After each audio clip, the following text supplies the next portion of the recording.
महिलाओं की टीम को देखोगे तो उनकी टीम शायद सबसे ज्यादा well up to date dress में, सारी की सारी महिलाएं पीलीभीत की मीटिंग में आती है तो भी सारी महिलाएं एकदम आरसीएम की साड़ी में ड्रेस में होती है, डायरी बॉल पेन के साथ होती है। और यहां पे भी जितने भी उनकी टीम में लेडीज या जेंट्स आए well up to date dress में, बकायदा साड़ी, व्हाइट शर्ट, लाल टाई, और बहुत अच्छे तरीके से काम करते हैं। महिला होके हजारों किलोमीटर की यात्रा कर लेती है उषा बहन इस बिजनेस को फैलाने के लिए, कई कई दिनों का सफर अकेले कर लेती है। और नरेंद्र सर की भी जितनी तारीफ की जाए कम है, दोनों में कामयाबी के गुण कूट कूट के भरे हुए। आपकी जबरदस्त तालियों के बीच में उषा, नरेंद्र जैन जी, आपकी जबरदस्त तालियों के बीच में 2 दिन में क्या सीखा, शॉर्ट मैसेज आपकी जबरदस्त तालियों के बीच में। पहले नरेंद्र जी। थैंक्स। जय श्री राम। मैं सर नैनी सती जैन, मेरी कर्मभूमि उत्तराखंड। और मेरी बात शुरू करने से पहले मैं एक चीज़ बोलना चाहता हूँ, शायद मेरा मैसेज वहाँ तक पहुँच जाए। क्षमा बड़न को चाहिए, छोटन को उत्पाद। बहुत बार ऐसी बातें हो जाती है, हम छोटे हैं, वी हैव टू डैट कि हम कुछ गलती करें, एंड बड़े हैं वो उनको उनकी जिम्मेदारी है कि वो उनको माफ़ कर दें। तो I think the matter the close year and after it कि आरसीएम बिजनेस में बताऊँ, प्रोफेशनल लाइफ में मैं कंपनी में रॉ मटेरियल परचेज हेड हूँ। और मेरी अगर प्रोफेशनल सैलरी की बात करूँ तो दैट इज इनफ, एक आदमी इतनी डालो तो निकाले लेगा, near about 1 lakh rupees per month. But इस सिस्टम ने क्या दिया, लाइफ स्टाइल दी। मैं समझता हूँ आरसीएम इज लाइफ स्टाइल। अगर इसको हम अपनी ज़िंदगी में एक जीवन शैली के रूप में उतार लें तो हम जहाँ जो भी जिस प्रोफेशन में हम काम कर रहे हैं वहाँ पर हम झंडे गाड़ देंगे कामयाबी के। और चूँकि सर ने बताया कि लास्ट 2 डेज में क्या सीखा, तो एक ही चीज़ सीखी कि स्किल बढ़ानी है, हमें सेल्स की स्किल बढ़ानी होगी। कहीं ना कहीं मैं बात सुन रहा था किसी सर की, तो लग रहा था कि सर कह रहे थे जोड़ने के पीछे मत भागो, सिखाने के पीछे भागो, जितने लोग हैं उनको सिखाओ, उनको स्किल्ड करो। तो खुद को भी लग रहा था कि नहीं, कहीं ना कहीं हमें कमी है। और जो स्किल, जिस प्रोडक्ट की जानकारी और जितने इजी तरीके से हम इसको फॉरवर्ड कर सकते हैं, अपनी टीम में बता सकते हैं, उतना हम कर नहीं रहे। कहीं ना कहीं टिपिकल हो जा रहा है बताना और समझाना, क्योंकि हमें प्रोडक्ट की जानकारी जब हमको नहीं होगी तो हम अपनी टीम को क्या फॉरवर्ड करेंगे। तो हमें अपनी स्किल बढ़ानी है, खुद को सीखना है और उसके बाद में अपनी टीम को स्किल्ड करना है। या over to. Thank you. Doctor Narendra Jain, Uttarakhand, Rudrapur city से। इन 2 दिनों में घटनाओं से, दुर्घटनाओं से मैंने बहुत कुछ सीखा और एक सपना लेकर जा रही हूँ, एक दिन ये एकेडमी केवल मेरी हेड पे होगी। और मैं अगर पीक्यूसी की बात करूँ, लगभग 15 महिलाएं मेरी पीक्यूसी की ट्रेनिंग कर चुकी हैं और सर्टिफिकेट ले चुकी हैं। हमको इस एकेडमी में आना था, इसलिए वो पीक्यूसी में नहीं आ पाई। और न्यूट्रीचार्ज काउंसलर की बात करूं, कम से कम 17 महिलाओं ने काउंसलिंग कोर्स का रजिस्ट्रेशन किया हुआ है और कोर्स चल रहा है सभी का।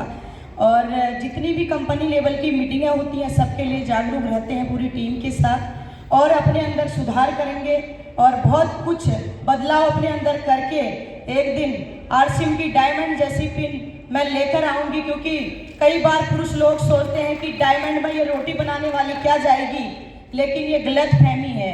क्योंकि पितृसत्ता जो है ना, अभी भी कहीं ना कहीं कूट कूट के भरी हुई है। अरे जो नारी अपने मौत से लड़ जाती है एक बच्चे को जन्म देने के लिए, ये आरसीएम बिजनेस तो कुछ भी नहीं है उसके सामने। अपने बच्चे का करियर बनाने के लिए ये आरसीएम बिजनेस को रात दिन एक करके बड़े बड़े झंडे गाड़ सकती है। और मैं आज स्टेज से कहना चाहूँगी, मेरी टीम में अधिक से अधिक महिलाओं को मैं डायमंड लेव जैसे लेवल पर लेकर जाऊँगी और एक नया इतिहास क्रिएट करूँगी। ये डिसीजन लेकर जा रही हूँ। Thank you so much. जय आरसीएम, जय भारत। एक बात बताइए, जब ये उषा बहन ये डिसीजन ले सकती है कि मेरे हेड पे एकेडमी क्यों नहीं हो सकती, तो क्या आप नहीं ले सकते क्या? यस। ये बच्चे भी संभालती है। एक 2 चीज और बताऊंगा, ये पता नहीं क्या क्या कर जाती है। कभी फेसबुक पे दिखता है कि ये कर गई, कभी दिखता है ये समाज सेवा कर गई, कभी दिखता है ब्लड डोनेट कर दिया, कभी कहता है गरीबों की सेवा कर दी। पता नहीं कितने एनजीओ में, पता नहीं कितनी संस्थाओं से जुड़ी हुई है। जब ये महिला अपने घर का काम संभालते हुए, घर की जिम्मेदारियों को संभालते हुए, अन्य बहुत सी जिम्मेदारियों को निभाते हुए, जब साथ में आरसीएम में भी, यहाँ पे आप सभी लोगों को चीज सीखनी चाहिए।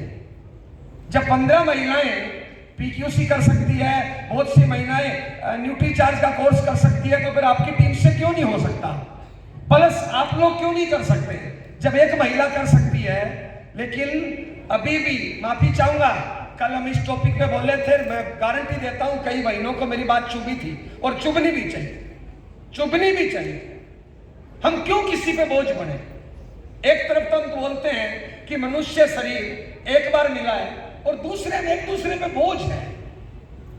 हेलो, आज के तारीख में एक बात बताना चाहूंगा साहब, अगर आपकी इनकम नहीं है ना, कुत्ता नहीं पूछता। मैं माफी चाहूंगा, कुत्ता नहीं पूछता है साहब। एक बात बताइए, सारे काम करने हैं अपने को, ये नहीं है कि रोटियां नहीं बनानी, ये नहीं है कि झाड़ू पोछा नहीं करना, ये नहीं है कि घर की जिम्मेदारी निभानी है, सारी निभानी है, सब बढ़िया से बढ़िया निभाना है, लेकिन साथ में थोड़ी अपनी इनकम होनी चाहिए, कम से कम अपनी पॉकेट खर्चे लायक तो होनी चाहिए। यस या नो?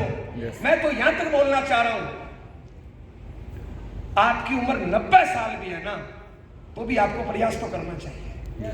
यहां पे मैं बताना चाहूंगा, टाइम हो रहा है, एक इंजीनियर था, सीमेंट फैक्ट्री में काम करता था दिल्ली में, और उसके तो ऊपर बहुत बड़ा मशीन गिर गई, अच्छी सैलरी थी उसकी, और उसके दोनों पैर कट गए, दोनों पैर कट गए उसके, और उस कंपनी ने उसको 6 महीने तनख्वाह दी, और वो ठीक नहीं हुए, वो रिटायर हो गए, वो घर पे भेज दिया उसको, और उसकी पगार बंद।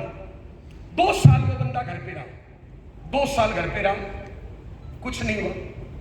2 साल बाद उसने पता है दिमाग में क्या सोचा कि यार मैं तो इंजीनियर हूं, मेरे पैरों की सैलरी थोड़ी मिलती थी मेरे को, मैं कोई मजदूर थोड़ा ही था बोझा उठाना है, मेरे को तो दिमाग की सैलरी मिलती थी ना, और दिमाग पे तो मशीन गिरी नहीं है। और उसने कोटा के अंदर आस पड़ोस से 12वीं जो कर चुके थे 2 बच्चों को इंजीनियरिंग पढ़ाई कराई, और दोनों के दोनों IIT सिलेक्ट हो गए, फ्री पढ़ाया। अगले साल 10 बच्चों को पढ़ाया, और 10 में से 8 सिलेक्ट हो गए, और धीरे धीरे वो पैसा लेने लग गया। आज हिंदुस्तान का सबसे बड़ा कोचिंग इंस्टीट्यूट चलाता है, बंसल इंस्टीट्यूट, जिस पे पूरे इंडिया से बच्चे आते हैं साहब, और आज वो महीने के करोड़ों कमाता है साहब। यस, जहां तक महिला की बात है, एक महिला लखनऊ की, नाम बताइए, एवरेस्ट पे चढ़ी थी, पूर्णिमा, वो जो भी, यस, अरुणम, ओके, वो अकेली ट्रेन से आ रही थी, रात में 1 बजे बरेली के आसपास कुछ गुंडों ने उसको लूटा, उसके गले में चेन थी, चेन छीन ली, उसको लूटा और उसको फेंक दिया रात में चलती ट्रेन में, और उसके ट्रेन की पटरी पे गिरी, 2 डबल लाइन है वहां पे, 22 ट्रेनें उसके ऊपर से गुजर गई। कितनी ट्रेनें? 22 ट्रेनें रात भर में उसके ऊपर से गुजरी, और सुबह तक उसको कीड़े मकोड़े जानवर खा गए, वो बेहोश हो गई, और पैर उसके बिल्कुल कट गए। सुबह खेत के मालिक ने देखा कि एक लाश पड़ी है, लेकिन उसने देखा उसकी सांसें चल रही थी, और बरेली हॉस्पिटल में एडमिट कराया। 2 दिन बाद उस महिला को होश आया, होश आया तो उसने देखा पैर नहीं है, लेकिन उसने ठान लिया कि मुझे एवरेस्ट पे चढ़ना है। और वो जो दुनिया की सबसे पहली महिला थी बछेंद्री पाल, उसके पास गई कि मेरे को एवरेस्ट पे चढ़ना है। वो बछेंद्री पाल एक बार तो हंसी कि तेरे पैर ही नहीं है, फिर उसने सोचा यार ये कर सकती, तो उसने उसको हौसला दिया, ट्रेनिंग दी, और दुनिया की वो पहली महिला बन गई, लखनऊ की अरुणा सिन्हा, जो एवरेस्ट पे बगैर पैर चढ़ी, नकली पैरों से चढ़ी। आज दुनिया में कई देशों में उसकी ट्रेनिंग होती है। यस, हम क्या नहीं कर सकते? क्या हुआ अगर हम गरीब हैं तो? क्या हुआ पढ़ाई लिखाई कम है तो? अगर पढ़ाई से कामयाबी होती तो बक्कू राम 1 लाख रुपया कमाता था। हेलो, अगर पढ़ाई से या लेडीज जेंट से होती तो उषा नरेंद्र जैन इतनी इस कॉन्फिडेंस से बोल पाती क्या? बर्तन मांज रही होती, कहीं झाड़ू पोछा कर रही होती, पर उससे कुछ नहीं होता। ये हमने गांठें बांधी है कि मैं लेडीज हूं, मैं अनपढ़ हूं, मैं गरीब हूं, मैं काला हूं, मैं गोरा हूं, मैं नाटा हूं, मैं लंबा हूं। कुछ नहीं है साहब, आरसी में कुछ नहीं चाहिए साहब। वो उस जमाने में होता था जब कोई ऑप्शन नहीं होता था। अरे हमारे जो बाप दादा थे ना, वो साहब उनके पास ऑप्शन नहीं था, कोई खेती पे इन चीजों पे डिपेंड थे। आज आरसीएम जैसा ऑप्शन आपके पास है साहब। यहां से क्या टारगेट लेके जा रहे हो साहब? 2 दिन में क्या सीखा आपने साहब? हेलो, 2 दिन में क्या सीखा?